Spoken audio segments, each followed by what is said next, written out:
Hey guys, how's it going? So today I wanted to sow some Lisianthus and Foxglove seeds, and I wanted to take you guys along with me.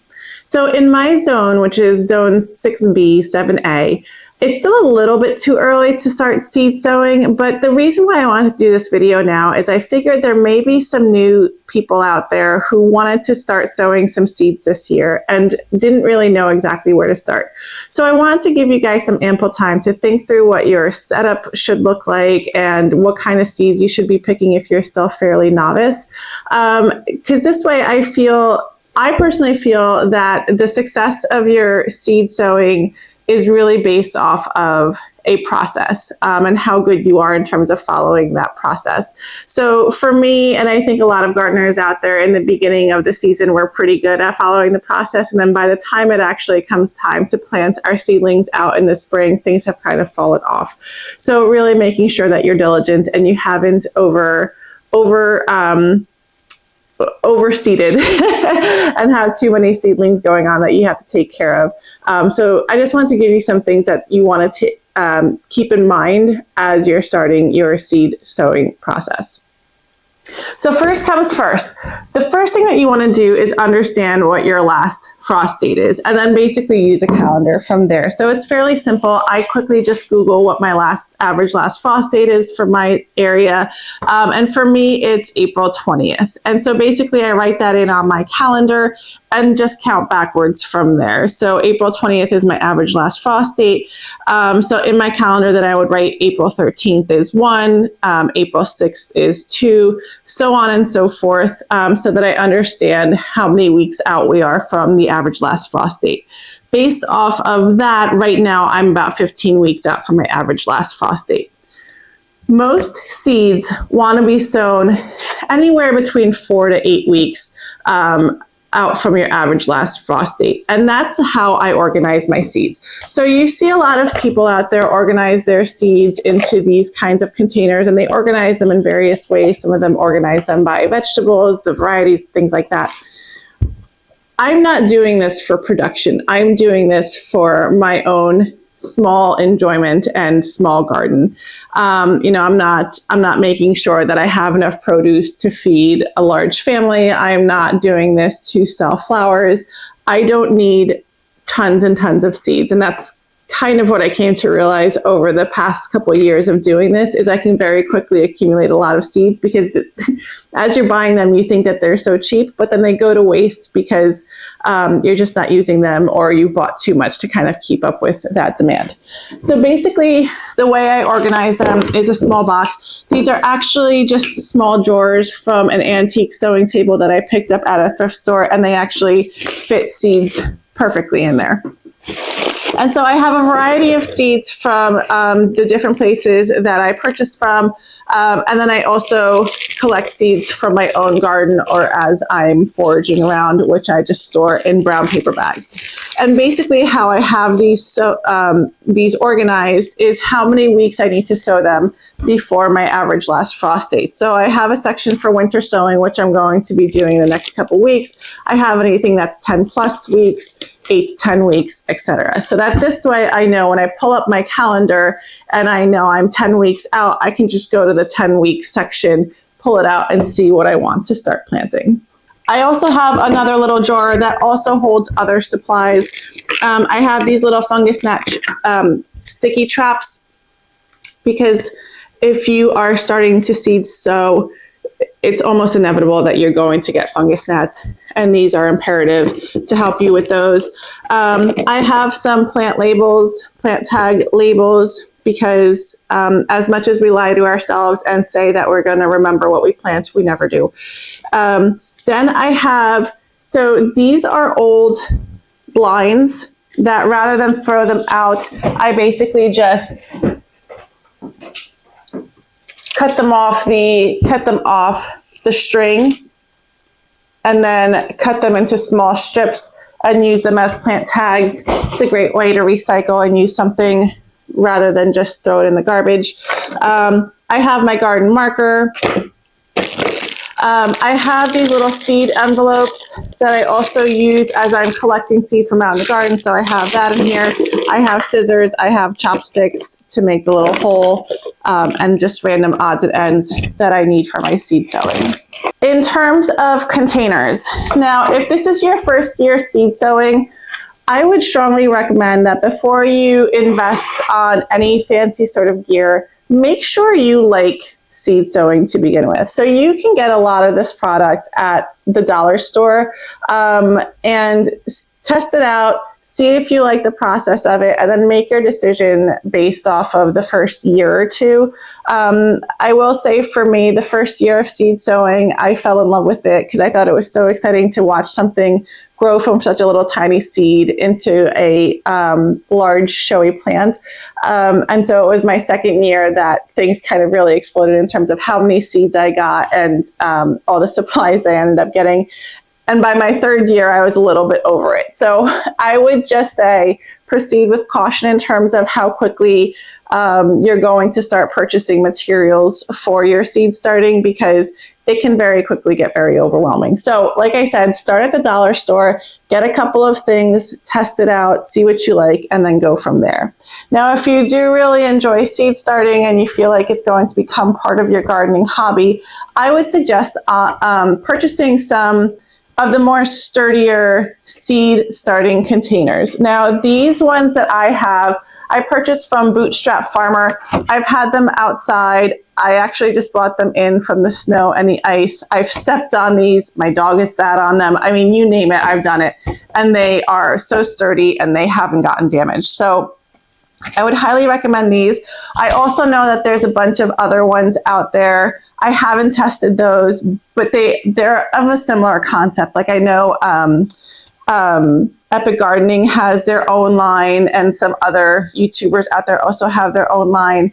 They seem to be fairly reputable brands. So if you want to go ahead and support their channel, I'm sure that they would greatly appreciate that. And I would also think that their product is probably also very good and very similar in terms of both price point and durability. There are two main sizes. So there is your plug size, which is really your smallest size out there. And then there are these 3x3 planters. So I think for me, if I were to go back and redo this, I probably wouldn't have gotten the plug size. I probably would have just gotten the planters, because what you want to think about is once you are planting the plugs, first of all, there's a lot more in here. So this is a 6x12 versus this being a 4x8. So you're going to be putting a lot more of them in here than you are in here. But then once they sprout and they start growing their roots, you would probably have to transplant them out of this into larger containers. So it's just an added step in your seed planting journey. The other thing, if I were to do this again, is I wouldn't get the trays this large right off the bat. They offer you half trays, and I probably would have done that. The reason being is, so for example, today I wanted to plant the Lisianthus because they tend to take a lot longer, but I don't have enough to fill this entire tray. So in other words, now I have to fill it with something else like a Foxglove, and the Foxglove grows a lot faster than the Lisianthus does. So now I have to think through, okay, now I'm going to be adding some more steps to the process just to make sure that the Foxglove get the appropriate care until it's planted out into the garden in spring, versus the Lisianthus, which can probably stay small enough to stay in these plug trays, or maybe just have to be moved up into these 3x3 trays before being transplanted out into the garden. So something to kind of think through. The other reason why I really love these trays, and if you guys are looking to purchase some sort of plant trays, I would highly recommend you purchase something that has something you can bottom water with. Two reasons for that. One, you really don't necessarily want to top water your seedlings. It can cause them a lot of damage. I mean, they're so fine when they first germinate that you really want to make sure that you're bottom watering them, because if you do top water them, you could end up kind of killing them just from the pressure of it coming out of the watering can or the faucet. The second thing is you never, ever, ever, ever want to let your seedlings dry out. Best case scenario, if your seedlings dry out, it will significantly stall their growth. Worst case scenario, your seedlings are going to die. And quite more often than not, the seedlings end up dying. So the bottom watering reservoir really gives you that comfort that your seedlings will be watered more frequently, rather than you having to run downstairs or wherever you keep your seedlings to check on them to make sure that they haven't dried out. It also helps them stay evenly moist, so that there isn't one side of the container that's a lot more moist than another side. Quite often these containers come with a humidity dome. They are really just to help germinate the seeds, and they really do help the germination process. But once you start seeing the seeds germinate, you want to take this off. If you don't take this off and you leave this on, the seedlings will, it's a process called damping off. And the seedling will rot at the base of the plant due to lack of proper air circulation, and it will just completely die. So you want to make sure those get taken off. The other thing that you may see some people use are heat mats. I don't think that they're necessary, but they do help. These are fairly cheap. They can be purchased on Amazon. Again, just like with the humidity dome, you would keep it on a heat mat until the seeds germinate, and then you would quickly take it off the heat mat. They don't get very, very hot. They just give it just enough warmth for the seed to want to germinate. Now, in terms of lighting, I have seen very many fancy setups for seed germination, and I've often been very jealous of their setups. And I'm going to, in my opinion, it might not be a very popular opinion, but I'm going to say I don't necessarily think that you need fancy grow lights. I have noticed that just regular LEDs work just fine. In fact, that's what I have downstairs in my basement that I grow my houseplants under. That's what I grow seedlings under. They are just regular LED strip lights. Now, there's a lot of science behind grow lights, and it definitely comes from reputable sources. So I'm not saying that grow lights don't work. I just think that for an average gardener like myself, who is not doing this for production purposes, regular LED grow lights on shelves do just fine. If you don't have the space for that, then just use your kitchen counter or just use a windowsill. Any place that gets an adequate amount of sunlight, which I would say is 6 to 8 hours of sunlight, will do just fine for your seedlings. Now, if you're a beginner and you don't even know which seeds to start with, there are a couple that I would recommend that I think could be really, really helpful. So any type of herbs are great to be sown, and you can actually go ahead and grow those indoors. You can obviously use them in your cooking. So herbs are a really good place to start. Things like lettuce or spinach, those are a good place to start as well. If you want to grow flowers, for me, growing geraniums from seeds makes me feel like I'm like the most knowledgeable gardener out there. I have so much success with geraniums. I would highly recommend them, and you can even keep them as houseplants as well. So geraniums are a really good place to start. Snapdragons are really good. Zinnias are really good. Marigolds are really good. So those are what I would recommend.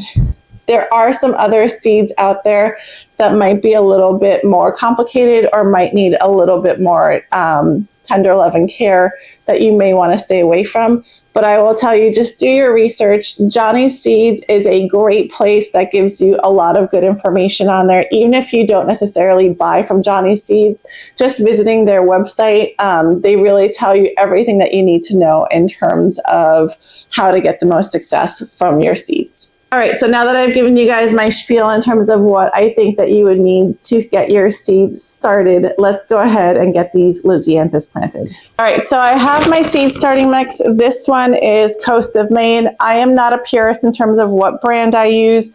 I just try to stay away from Miracle-Gro. I know many people that have had success with Miracle-Gro. It's just not one that I tend to gravitate towards. I don't love the quality of it. Coast of Maine is a really good one. Espoma has really good ones. Just visit your local garden center and pick out a seed starting mix.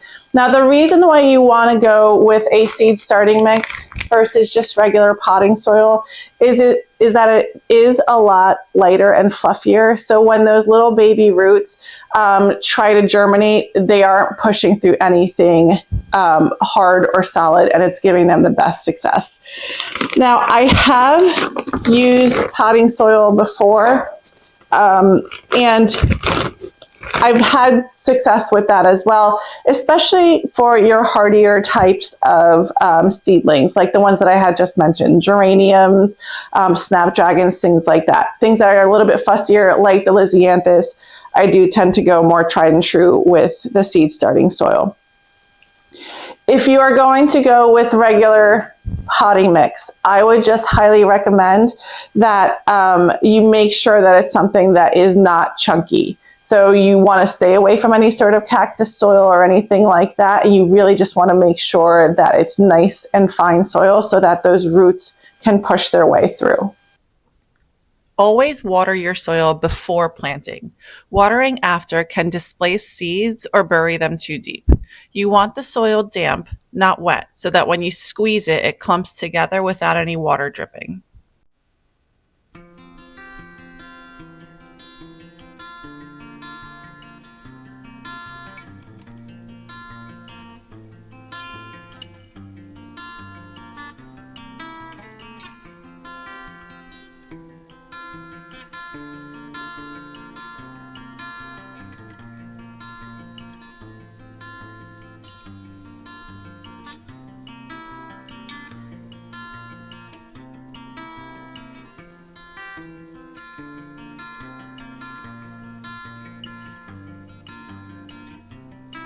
All the seeds I'm planting today are pelleted.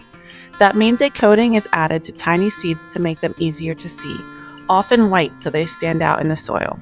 Just know pelleted seeds don't store as long and their germination drops faster than non-pelleted seeds. Most seed packets list germination details. This Lisianthus has a 92% rate, which means that about 9 out of every 10 seeds should sprout.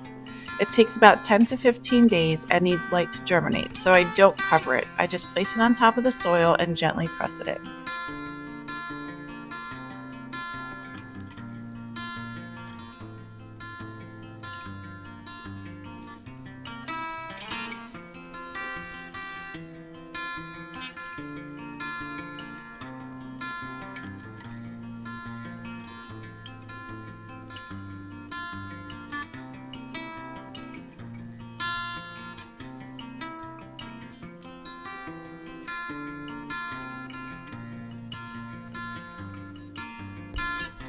Digitalis, or foxglove, also needs light to germinate.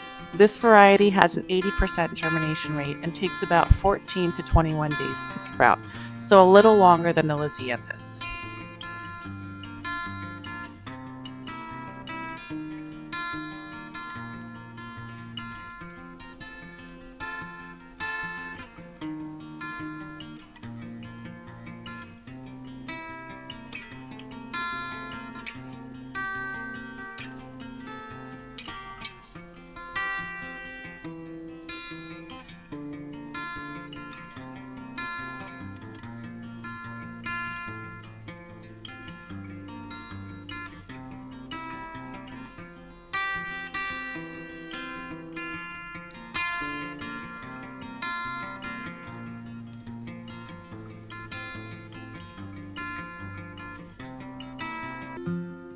All right, guys, so I have gone ahead and pressed everything in so everything is nice and secure. The seeds aren't going anywhere. The next thing that I'm going to do is fill the water reservoir with water.